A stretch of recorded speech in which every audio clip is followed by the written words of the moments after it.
Bueno, hablamos hace un ratito de la ley de biocombustibles, algunos beneficios impositivos que tiene justamente este tipo de normativas. Nos vamos a meter más de lleno todavía en lo que implica justamente la cuestión tributaria en nuestro país. Estamos ya con un especialista destacado, un honor recibir en esta mañana a César Litvin. Buen día, César, buen lunes. ¿Cómo te va? Buen día, un gusto saludarlos a todo el Igualmente, equipo. un placer, gracias por tu tiempo y por el horario sobre todo.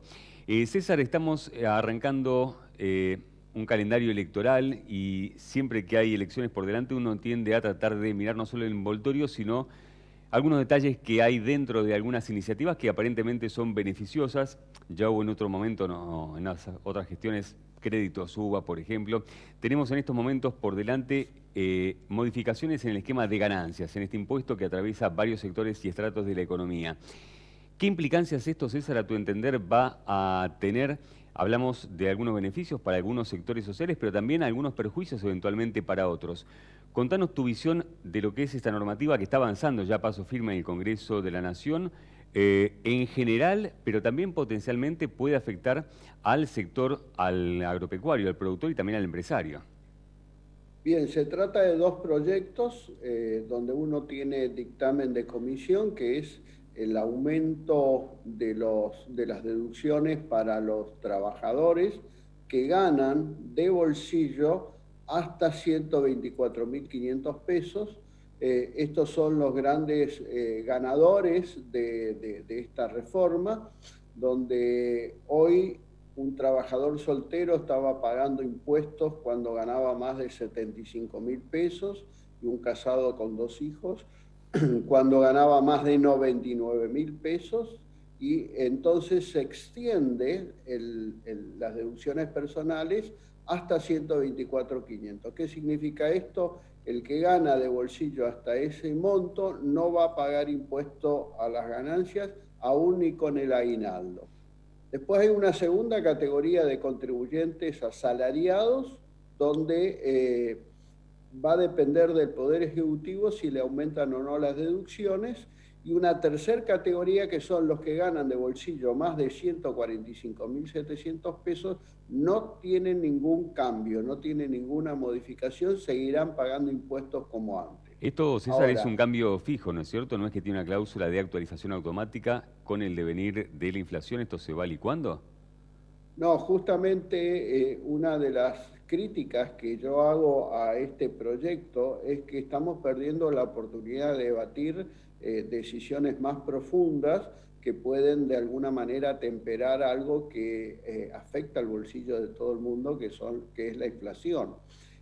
¿Por qué? Porque el régimen que tiene establecido el impuesto a las ganancias es con una actualización anual, y esa actualización anual es por un índice salarial que va siempre detrás de la inflación. Entonces, la propuesta es justamente que cambiar el índice salarial por índice de precio al consumidor, y por el otro lado, en lugar de hacer anual la actualización, sea semestral con esta dinámica inflacionaria. Y con todo esto se está olvidando de los autónomos. Los autónomos son los grandes perjudicados en todas estas últimas reformas, porque un autónomo tiene deducciones mucho menores. Por ejemplo, un autónomo que gana ya 41.000 pesos ya tiene que pagar impuesto a las ganancias. En cambio, un asalariado hasta 124.500 no paga impuesto a las ganancias. Ahora, para compensar el costo fiscal de esta medida, que Sí. insisto, es una medida, yo diría que alivia el dolor del bolsillo de los trabajadores, pero es un alivio y no un remedio efectivo, porque en cuanto haya nuevas paritarias y haya recomposiciones salariales, el que hoy gana 124.500 y no paga, va a volver a pagar impuestos a las ganancias. Entonces, esto es un alivio, sí, por supuesto, es un alivio transitorio. Ahora, ¿cómo se va a financiar esto? Hay otro proyecto que es un proyecto muy criticado también por todo el sector empresario y toda la doctrina tributaria, donde se aumenta el impuesto a las ganancias para las empresas. La compensación del costo para los asalariados se aumenta a las empresas. ¿Y de qué manera?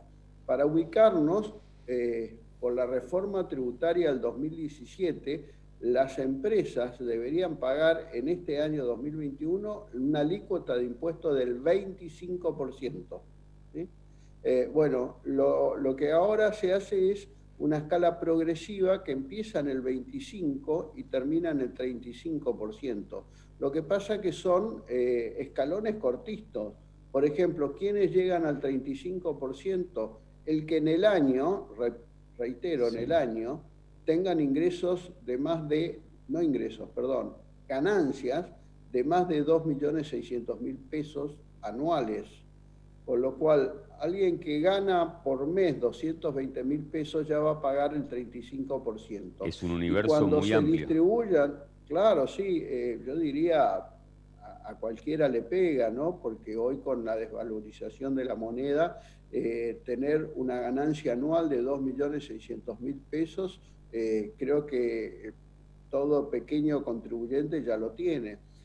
Y además, cuando distribuya dividendos, va a tener que pagar un 7% sobre los dividendos, con lo cual llegamos a una tasa efectiva que es casi el 40%, el 39-55%.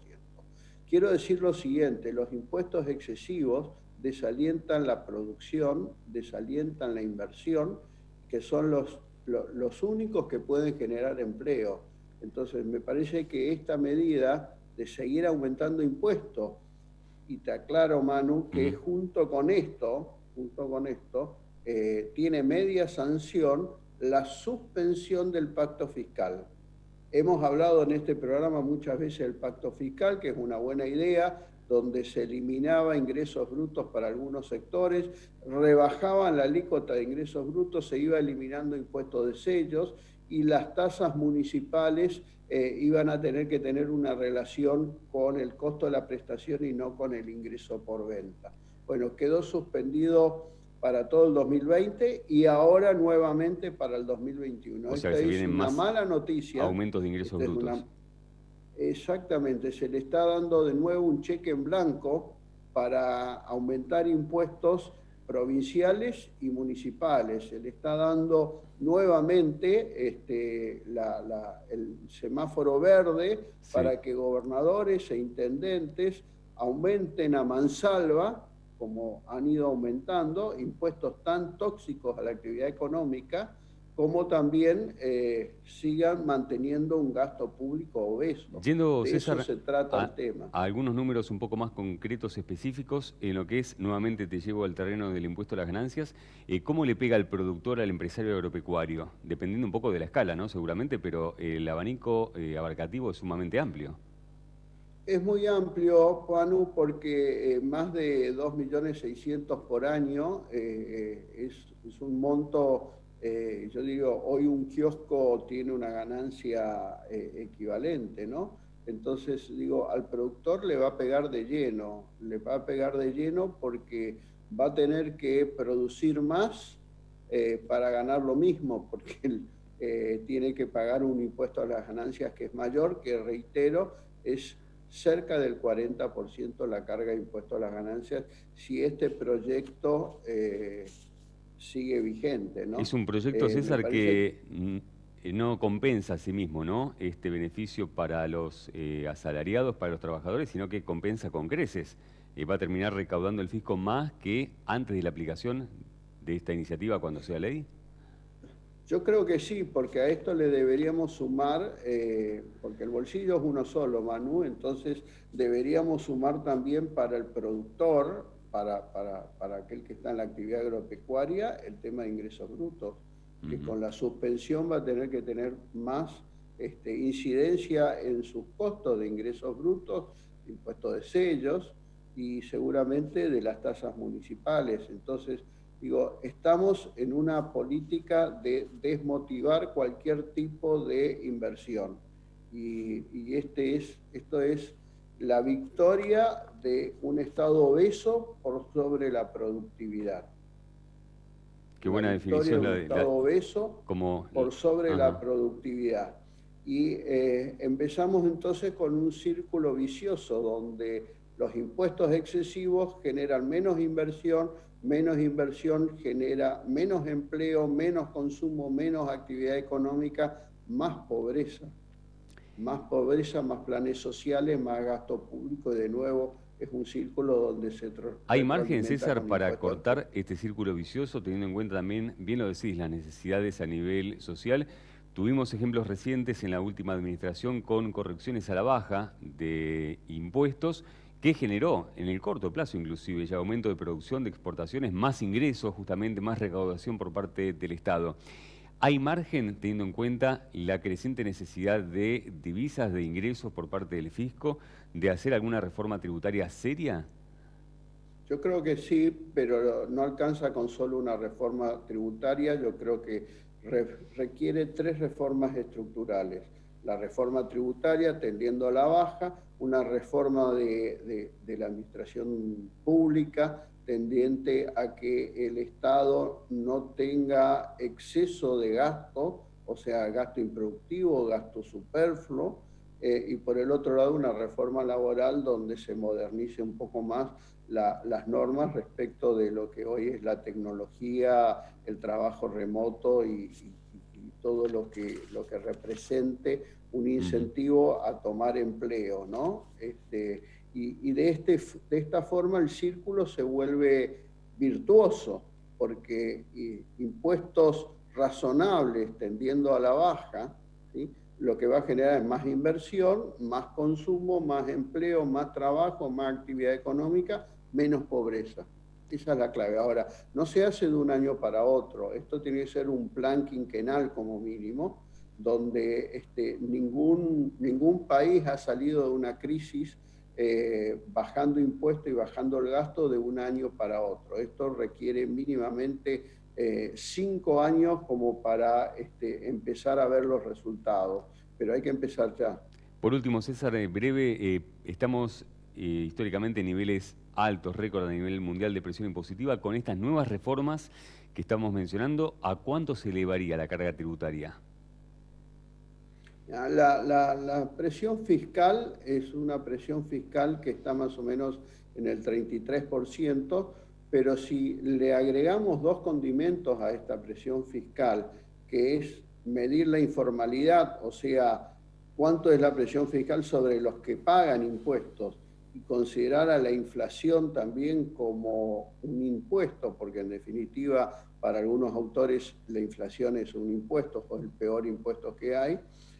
Yo creo que ya estamos entre los países con más alta presión fiscal. Hay un estudio que hizo el Banco Mundial, muy interesante, hace 2 años atrás, que ubicaba a la Argentina en el penúltimo lugar respecto de la carga de impuestos que tiene una empresa. Cuando el promedio de impuestos que tiene una empresa es el 50% en el mundo, en la Argentina es el 106%. Eso traducido al castellano significa que una empresa que gana 100 pesos, primero le pagó al Estado Nacional, Provincial y Municipal 106 pesos, cuando en el mundo el promedio es 50. Es decir, que estamos en un récord de presión fiscal, y esta presión fiscal lo que hace es espanta las inversiones. César Litvin, tributarista, un placer, un honor. Gracias por habernos acompañado en esta mañana. Adiós, un gusto. Buena semana, un abrazo. Nos vamos a la pausa, la última, cortita, ya estamos.